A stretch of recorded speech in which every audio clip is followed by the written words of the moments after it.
Jangan lupa like, komen, dan subscribe channel YouTube TVRI Bengkulu dan nyalakan lonceng notifikasinya.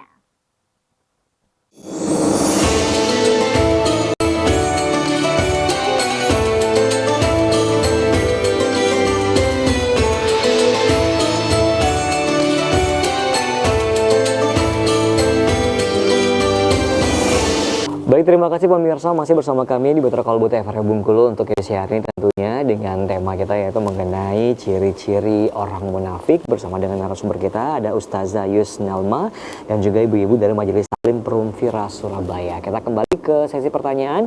Untuk berikutnya silakan untuk ibu-ibu yang ingin bertanya yang di belakang ya, silakan Bu. Sebutin nama dulu ya.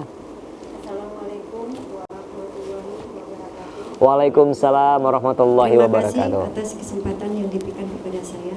Nama saya Sumiati. Gini Bu Ustazah, kita tahu bahwa di zaman sekarang ini kalau ingin kerja mesti kita menyogok atau disogok. Nah, yang jadi pertanyaan saya, masuk kategori apakah yang menyogok atau disogok? Dia masuk munafik kategori apa? Yang pertama. Boleh lebih, Ustazah? Boleh, silakan. Kalau yang kedua ini mungkin di luar daripada apa yang Ibu Ustazah tausiahkan tadi. Kita ketahui bahwa wanita kalau dia melahirkan terus meninggal berarti dia mati syahid. Tetapi bagaimana dengan ini, Bu Ustazah? Kalau orang di luar nikah, perempuan belum nikah, terus dia melahirkan, dia meninggal. Apakah bisa dikatakan bahwa dia itu mati syahid? Mohon pencerahannya. Wassalamualaikum warahmatullahi wabarakatuh. Waalaikumsalam warahmatullahi wabarakatuh. Berat ya. Pertanyaannya luar biasa. Baik, boleh silakan Ibu. Yang pertama mungkin jawabannya tentang pertanyaan. Sogok ya? Hah? Sogok menyogok ya? Iya, sogok menyogok itu termasuk kategori apa itu ya? Bagian kategori mana? Ya, kategori sama-sama enak mungkin. Silakan Bu. Bismillahirrahmanirrahim. Allahumma sholli ala sayyidina Muhammad wa ala ali sayyidina Muhammad. Ibu siapa yang bertanya, Kak? Ibu Sumiati. Ibu Sumiati, ini di luar sebenarnya masuk juga dalam pembahasan kita ya. Di dalam hadis disebutkan bahwasanya ar-rashi wal murtashi finnar ya. Yang artinya bahwa yang menyogok dan disogok di neraka seperti itu. Jadi apakah dia masuk dalam kategori munafik gitu kan? Munafik selama dia tahu bahwasanya munafik menyogok itu salah dalam agama dan dia tahu ilmunya, misalnya sogok itu nggak boleh, dilarang dalam agama. Misalnya pun saya rasa untuk sampai ke pemahaman tersebut pasti dia udah tahu gitu. Nah, karena kan sekarang media udah dapat diakses, terus tentu ada keluarganya yang bisa menasehati dan tahu gitu. Kalau menyogok itu nggak boleh, tapi masih dilakukannya, berarti dia masuk dalam kategori munafik amali. Jadi munafik yang sogir, yang kecil. Nah, meskipun dia munafik yang kecil, tetapi jika ini dibiarkan dan dia tidak bertaubat, itu akan menjadi penyakit terus menerus. Maka dia akan Allah akan membuat dia kebingungan. Makanya orang yang munafik itu dia tahu melakukan sesuatu yang salah dan dia terus melakukannya, maka Allah disebutkan dalam Al-Quran, maka akan dan muzabzabina, dia akan goncang kayak dia terombang-ambing, dia akan merasakan iman atau merasakan kafir gitu, akan dia terombang-ambing terus menerus gitu. Jadi tidak ada kemantapan iman dalam dirinya, maka itu masuk dalam kategori munafik sogir. Meskipun kecil, tetapi kalau dibiarkan terus menerus itu akan mengakibatkan tadi fatal untuk imannya seperti itu, Ibu ya. Jadi Allah akan marah seperti itu dan Allah akan menambahkan penyakit dalam hatinya. Fazadahumullahu marado, Allah akan menambahkan sakit dalam hatinya. Ini bahaya Ibu ya, kecil tapi kalau terus menerus dilakukan tumpuk-tumpuk kan menjadi besar kan, gitu. Jadi ini adalah hal yang harus diperhatikan, bahwasanya sogok, nauzubillah ya, menyogok ini adalah sesuatu perbuatan yang tercela yang dilarang dalam Islam. Semoga kita bisa menghindarinya, ya, mampu kita ibu semua dari hal yang dilarang oleh agama ini. Betul. Baik, untuk pertanyaan kedua Bu, pertanyaan kedua mengenai yang namanya kalau perempuan di luar nikah terus melahirkan terus mati, itu termasuk ke mati syahid atau tidak?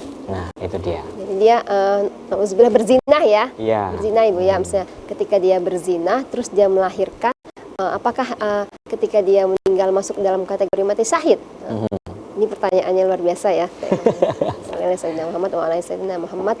Ini perlu kita fahami terlebih dahulu. Ketika seseorang tersebut berzina, dia melakukan suatu dosa ya, dosa. Dan harus diketahui dulu, seseorang yang berzina ini dia belum nikah tentunya. Kalau dia belum nikah, itu hukumnya dalam Islam kita bagaimana dicambuk ya, dicambuk sebanyak 100 kali. Tetapi ketika seseorang tersebut sudah berkeluarga, na'udzubillah, semoga kita terhindar dari anak dan keturunan kita dari zina ini ya. Dia melakukan zina sesama sudah berkeluarga, dia berzina, maka itu hukumannya dia harus dirojam. Ibu-ibu tahu ya rojam ya, seperti apa ya? Rojam itu adalah hukuman yang diberikan kepada orang yang berkeluarga yang melakukan zina. Kalau pelaksanaan rojam ini dia itu dikuburkan dalam seperti liang lahat Kak, terus kepalanya dikeluarkan, terus nanti dia oleh ulama dan orang-orang yang soleh dia akan dilempar sampai dia wafat. Masya Allah. Sampai dia wafat.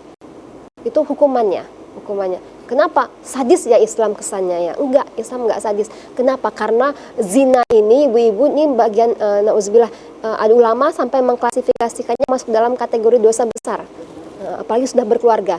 Ketika seorang melakukan zina dan orang yang zina tersebut sudah berkeluarga, maka dia akan merusak semua tatanan hukum Islam. Dia merusak nafas, jiwa seseorang, dia merusak harta seseorang, dia merusak kehormatan seseorang, dia merusak apalagi nasl, keturunan seseorang atau harga dirinya. Nah, ketika seorang yang berzina itu maka untuk istilahnya menggugurkan dosanya, untuk menghilangkan penyakit zina tadi, maka dia harus dirojam. Saking beratnya ya masalah zina ini, karena dia udah merusak rumah tangga seorang kan, udah merusak keturunan, udah merusak harga diri, udah merusak kehormatan seorang. Nah kan hukuman untuk pelakunya ya dalam Islam itu dirojam. Na'udzubillah ya.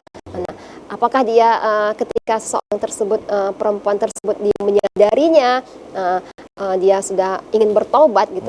Di zaman Rasulullah ada ya perempuan yang melakukan zina. Terus dia mengaku pada Rasulullah kalau saya telah berzina gitu. Terus dia datang ke Rasulullah, kalau saya sedang hamil. Oh, kata Rasulullah, saya ingin bertaubat. Bagaimana ya Rasulullah gitu? Nanti pulanglah dulu. Nanti lahirkan dulu anakmu. Melahirkan dia. Terus sudah lahiran. Ya Rasulullah, saya sudah melahirkan. Ini bagaimana? Saya ingin bertobat. Hukuman apa untuk saya gitu? Kata Rasulullah. Anakmu lahir, susukan dia. Maksudnya dikasih hak anak tersebut. Setelah itu datang dia kepada Rasulullah, ya Rasulullah, anak saya telah sudah cukup untuk saya masa susui selama 2 tahun. Akhirnya dia diberi diberi hukuman dari Rasulullah seperti itu. Jadi jadi jangan serta-merta apakah dia ini zinahnya zinah muson, zinah yang sudah berkeluarga, atau zinah yang belum berkeluarga, ghairul muson. Nah, apakah yang perempuan tadi dia wafat atau meninggal ketika melahirkan masuk dalam kategori mati syahid? Tentu itu pertanyaan ya, apakah dia mati syahid? Alam bisawab ya ibu-ibu ya, dia dalam kategori mati syahid karena dia masih meninggalkan hutang zina tadi ya. Zinanya tersebut apakah dia tuntaskan terlebih dahulu? Jika dia tuntaskan, hukuman dia bertaubat dan dia mendapatkan hukuman dari perbuatan zinanya. Kalau dia tadi belum berkeluarga, dia udah mendapatkan balasan seperti dicambuk kalau dalam hukum Islam ya.